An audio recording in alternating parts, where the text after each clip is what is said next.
According to Forbes, toxic work culture is the #1 reason for people to resign. But how do we recognize it? How do you know if you're working in a toxic environment? Well, generally there's little or no enthusiasm around the place for the tasks, for the people, for the mission. There is a very high churn rate. So people come and don't stay for very long and then they leave. There's also a fear, like a pervasive fear of failure. So people are hiding their mistakes. Nobody's saying, oh, I think I might have messed up over here. Can I talk to you about how we might fix it? There's also a sense of confusion and dysfunction, and possibly even a sense of drama or melodrama going on in the workplace. Now, you might recognize some of those characteristics. You might recognize all of those characteristics, maybe from your current role or from previous roles, or maybe from friends and family from their work organizations.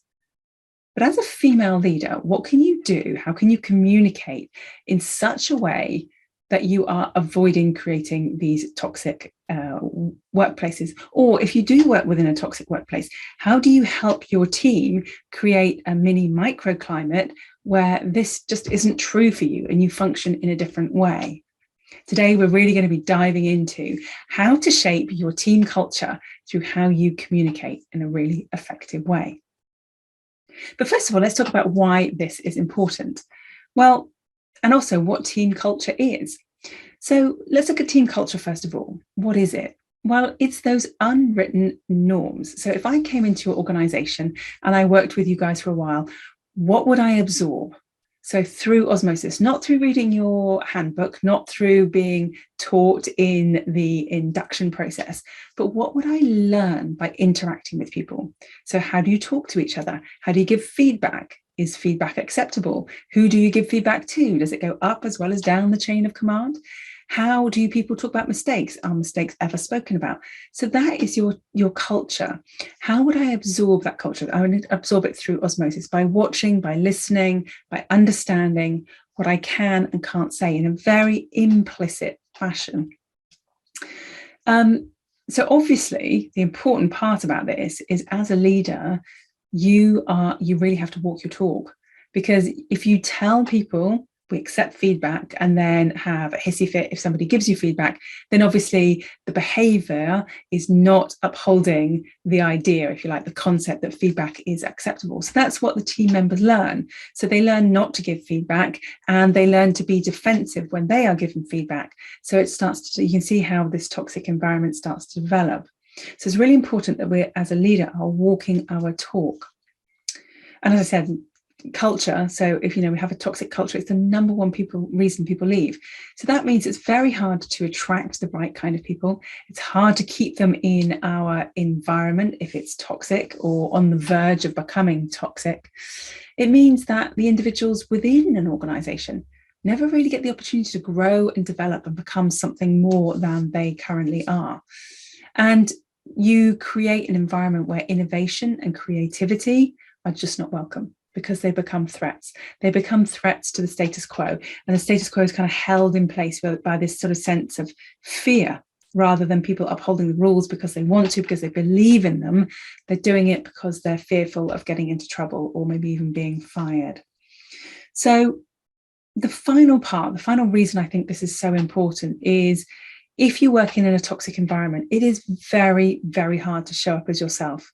It's very hard to live and breathe your own values, because you're trying to fit in to an environment where there's only certain things that are acceptable. So you can't really show up as yourself. And if you don't show up as yourself, it's really hard to communicate effectively with your team, because you're always trying to sort of negotiate this very narrow tightrope of what is acceptable and actually what you're really feeling. So being able to be yourself is really important. You can step into that space of not always knowing. And in business at the minute, we all know that uncertainty is just part of everyday life. So if you can step into that space and not feel like you have to know all the answers, because if you don't know all the answers, things are going to come crumbling down. That doesn't mean you can't be indecisive, and it doesn't mean that you shouldn't always be trying to learn, but it means that you cannot know. You can ask the right kinds of questions. You can come to a group consensus about what is the right course of action. But in a toxic environment, it's very hard to do that. not knowing does not give you any leeway, and your credibility will be crumbling in a toxic environment, which is ridiculously unfair because no leader knows everything all the time. So creating environments where you can turn up as yourself, where you can attract the right kind of talent, and the talent stays and grows and develops and expands the business, obviously is where we all want to be.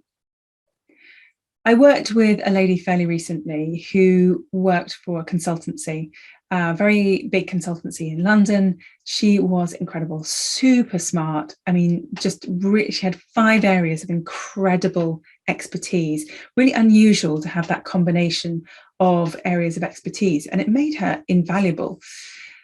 Unfortunately, the environment that she was working in was extremely toxic.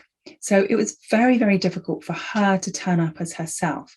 She had a very bright, very can-do personality, and she went in and was herself to start with. And so she was being given stuff all the time. And so because she was very can-do, she'd say, yeah, sure, we can do that. Yeah, of course, my team can take that on, of course. And suddenly within a few months, actually, she was completely overrun because people were starting to take advantage of the fact that she was willing to put herself out there, wanted to give her team the experience to expand their knowledge and their expertise and their skills, and yet was being taken advantage of. And so over time, she started working 70-hour weeks. Her team were also working ridiculous hours, and it meant that she became unwell. She wasn't able to function as well at work. She was physically ill, and her organization looked upon this as a weakness. They just assumed that she was a woman, she was ill, she was weak, she couldn't do the job properly, rather than looking at why this had occurred and what had happened. So through our coaching, we looked at various different things. And one of the things we looked at was boundaries and how to set them and how to uphold them by being authentically yourself, what to say yes to, what not to say yes to, but more importantly, how to communicate that back out to a toxic environment, to be able to say to people who saw illness as a weakness, actually, really, this is how it is, and be able to communicate what was and what wasn't going to get done and how it was going to get done by the team.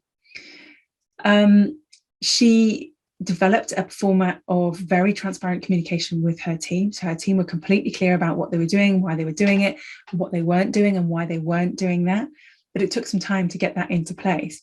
And she, through doing these things, was able to take away the status-driven communication that was happening in her organization and actually equalize the status and be able to communicate on a much more even keel.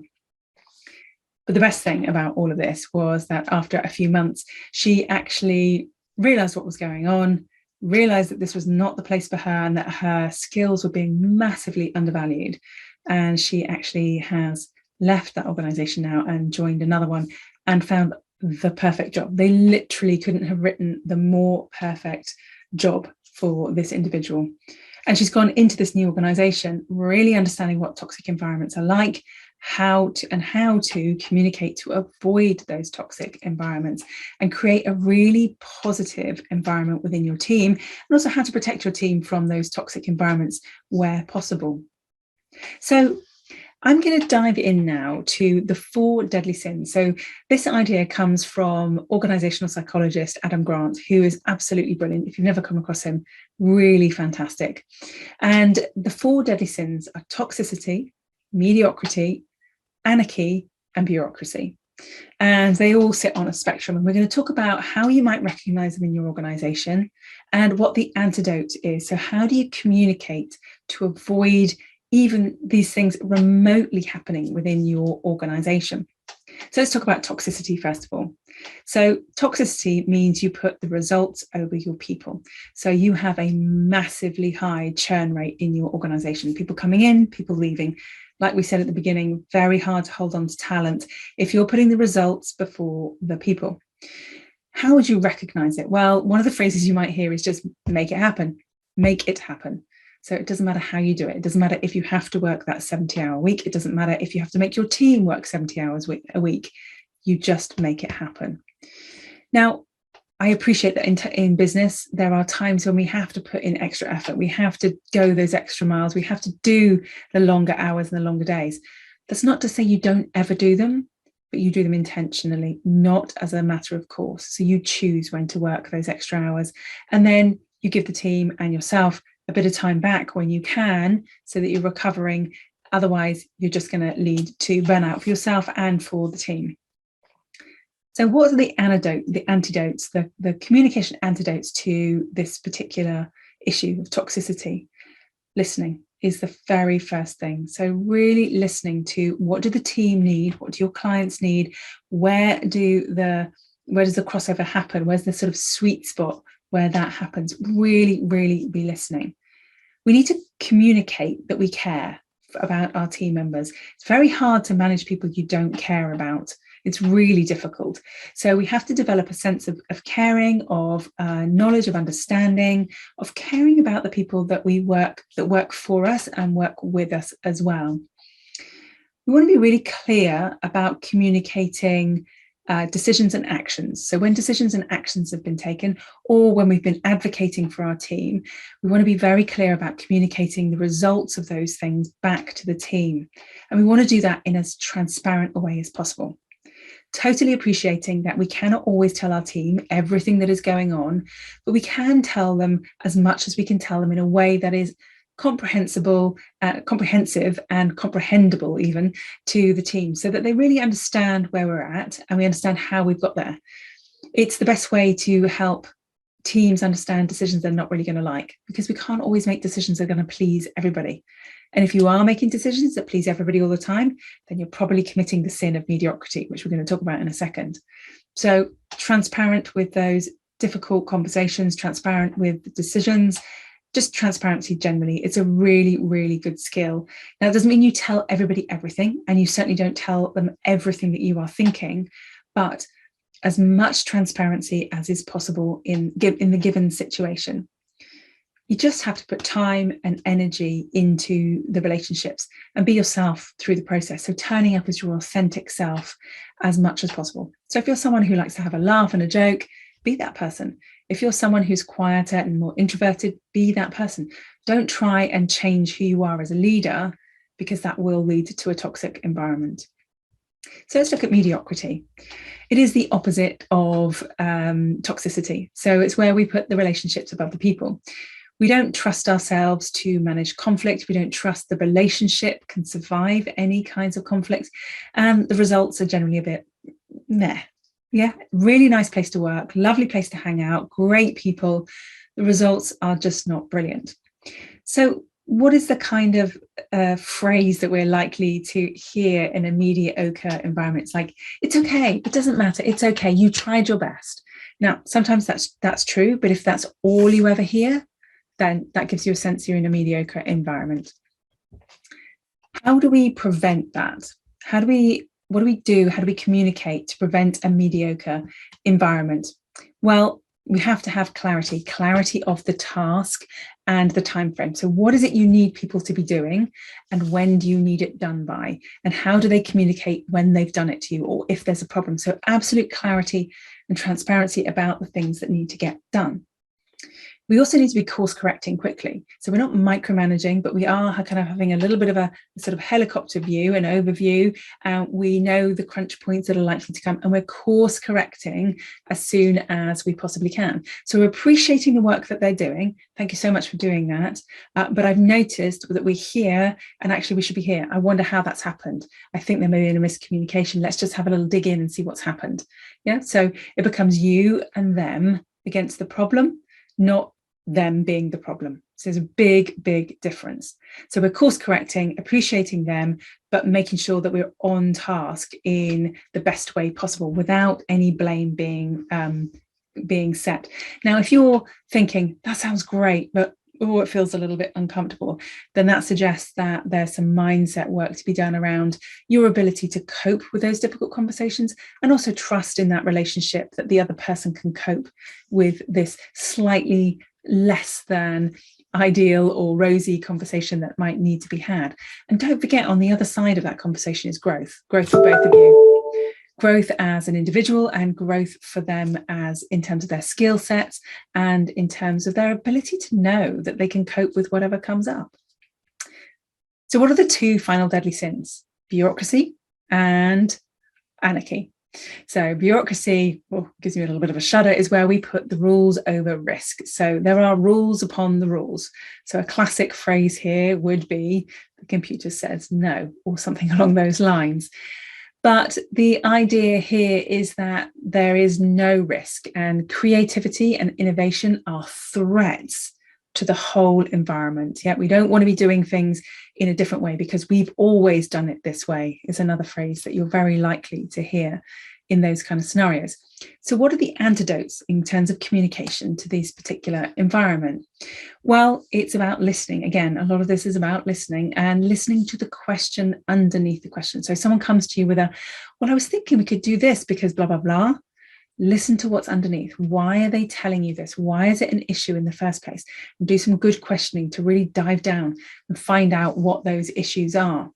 And then you can ask yourself a couple of questions. Is this simpler?